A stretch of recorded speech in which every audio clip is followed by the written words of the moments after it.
एक औरत बांसुरी बजा रही है। एक सुपर किंग घर के पीछे से रेंगता हुआ बाहर निकला और वो जोर से घुराता है। वहाँ खड़े आदमी ने भी तुरंत सीटी बजा दी। ऐसा लगता है कि वो आदमी सांप को नियंत्रित कर सकता है। दरअसल यह स्नेक आइलैंड है जो केवल किंवदंती में मौजूद है। यहाँ के गाँव वाले पीढ़ियों से नागराज की पूजा करते हैं। यहाँ बाहरी लोगों का बस एक मरा हुआ अंत होता है। मिस्टर वू ने एक सांप का अंडा उठाया और उस अंडे को बच्चों को उपहार के रूप में दिया। उस अंडे में से एक काला सांप बाहर आता है। छोटी बच्ची सांप को नियंत्रित करने के लिए बांसुरी का उपयोग करती है और उसने कई बाहरी लोगों की जान बचाई जो गलती से उस इलाके में घुस गए थे। इससे वहाँ के ग्रामीण नाराज हो जाते हैं। वे बूढ़े राजा के घर पहुँच जाते हैं और वो ग्रामीण वू को पीट कर मार डालते हैं। लेकिन सर्प राज्य के संरक्षण में दोनों बच्चे सुरक्षित भाग जाते हैं। लेकिन इसके बाद अब कहुआ का व्यक्तित्व बहुत बदल गया है। नागराजा की सहायता से कहुआ स्नेक आइलैंड जनजाति की नेता बन जाती है। लेकिन ग्रामीण बिल्कुल भी आज्ञाकारी नहीं है। यहाँ कुछ बाहरी लोग घुस जाते हैं। लगता है वो सभी लोग किसी मिशन पर हैं। वहाँ अब जिब्रान भी आ जाता है। अचानक वहाँ बहुत सारे सांपों का झुंड आ जाता है। गुरडून सांपों की हत्या करने ही वाली थी कि उसे जिब्रान ने रोक लिया। उसने उन सांपों को चमकीले जहरीले पानी के सांपों के रूप में पहचाना जो कि आमतौर में काटते नहीं हैं। कुछ देर बाद सारे सांप पीछे हटने लगे। वो लोग द्वीप के गहरे रास्ते में जाने लगते हैं। अचानक जांगू को लगता है कि कुछ गड़बड़ है। वो चारों तरफ चेक करता है। अचानक घास के बीच से दो तेज बाण बाहर आते हैं। फिर द्वीप के मूल निवासियों का एक समूह बाहर निकल आता है। जांगू जमीन पर नीचे गिर जाता है। वे सभी एक समूह से घिरे थे। तब वहाँ एक आदमी प्रकट हो जाता है। उसने उन सब के ऊपर हमला शुरू कर दिया और उनके एक आदमी को उसने दबोच लिया। तभी अचानक से जमीन हिलने लग गई और वहाँ पीछे से सर्प राजा आ जाता है।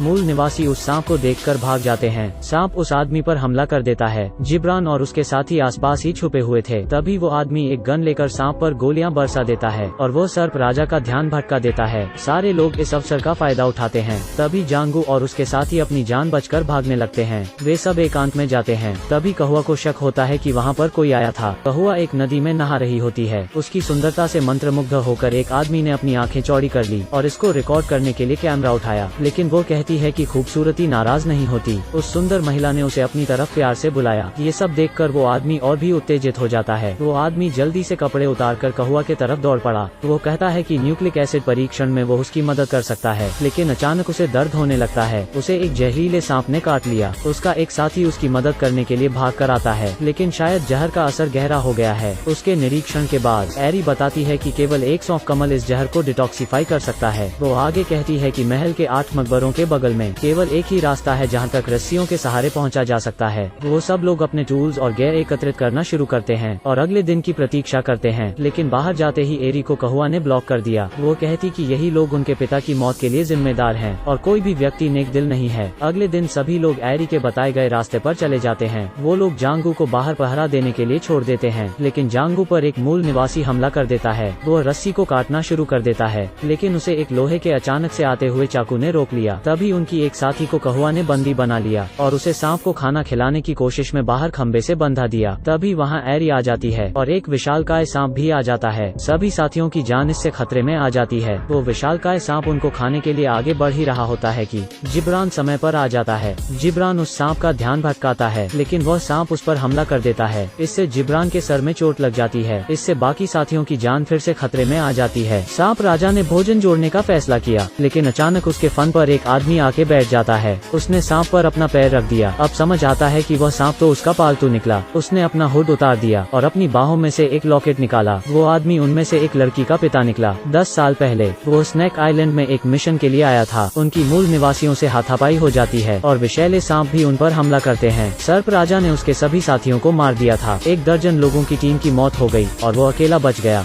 जब वो पूरी तरह होश में आता है उसको जंगल में से सांप का एक अंडा मिलता है। सांप के अंडे के फूटने के बाद वो उसके साथ गुफा में छिप गया। उसने उसके बाद पूरे 10 साल जंगल में ही गुजारे। अन्य लोगों ने उस लड़की को बचाने का प्रयास किया लेकिन उनके ठिकानों को गलती से एक ग्रामीण बटूस ने खोज लिया है। अब कहुआ भी घर से बाहर आ गई है। वो बांसुरी बजाकर सांप राजा को बुलाना शुरू कर देती है। यह देख वो आदमी भी सांप को बुलाना शुरू कर देता है। 2 विशालकाय सांप आपस में लड़ रहे हैं। दोनों सांपों के बीच घमासान लड़ाई होती है लेकिन कहुआ द्वारा भेजा गया सांप ज्यादा ताकतवर होता है। साथ ही अब बटूस भी लड़ाई में कूद जाता है। अब दोनों गुटों के बीच लड़ाई रुक जाती है लेकिन गुरडून के पिता वहीं फंस जाते हैं। अपने पिता को बचाने के लिए लड़की वापस जाने का फैसला करती है। बटूस ने अब गुरडून पर हमला शुरू कर दिया। उसे बचाने के लिए उसके पिता को उड़ना पड़ा और चाकू को रोकना पड़ा। जीवन के अंतिम क्षणों में उसने अपनी बेटी का हाथ जिब्रान के हाथ में सौंप दिया। टूलमैन के रूप में उसने अपना जीवन समाप्त कर लिया। अब कहुआ और उस लड़की के बीच लड़ाई शुरू हो जाती है। इस लड़ाई में उस लड़की ने कहुआ पर पर चाकू से वार कर दिया। सौभाग्य से उसकी बहन उसको बचाने के लिए दौड़ पड़ी और उसको संभाला। अब सांप राजा का दुश्मन जो पहले ही जीत चुका है उन पर हमला करने आता है। उस लड़की के शरीर के सामने की चाल बदलने से सर्प राजा रुक जाता है, लेकिन ऐसा करना उसके लिए फायदेमंद नहीं होता। सर्प राजा ने उस लड़की को दूर गिरा दिया, लेकिन उसके पास एक हाथ गोला होता है। उसने इसे उठाकर सर्प राजा के तरफ फेंक दिया। गंभीर दर्द ने पूरी तरह से सर्प राजा को और भी उकसा दिया। अब उसे कोई फर्क नहीं पड़ता कि कहुआ मास्टर है या नहीं। बाकी टीम हताश होकर भाग जाती है, लेकिन वह सांप जो बहुत शक्तिशाली है उनका पीछा करता है और उन्हें जल्द ही घेर लेता है। वह सांप अब भरपेट भोजन करने जा ही रहा था कि धरती हिलने लगती है, मानो जैसे भूकंप आ रहा हो। वह सांप जो अभी अभी अजेय था, उसने सीधे अपनी पूंछ घुमाई और रुक गया और अचानक से गिर गया। वहाँ से एक और भयानक और बड़ा सांप बाहर आता है। ऐसा लगता है जैसे वहाँ पर और भी अधिक शक्तिशाली सांप रहते हैं। कहानी यहीं समाप्त होती है। फिल्म का नाम है snake history, cry on snake island. इच्छुक दर्शक स्वयं देखने के लिए मूल फिल्म की खोज कर सकते हैं। साथ ही लाइक और सब्सक्राइब करना ना भूलें।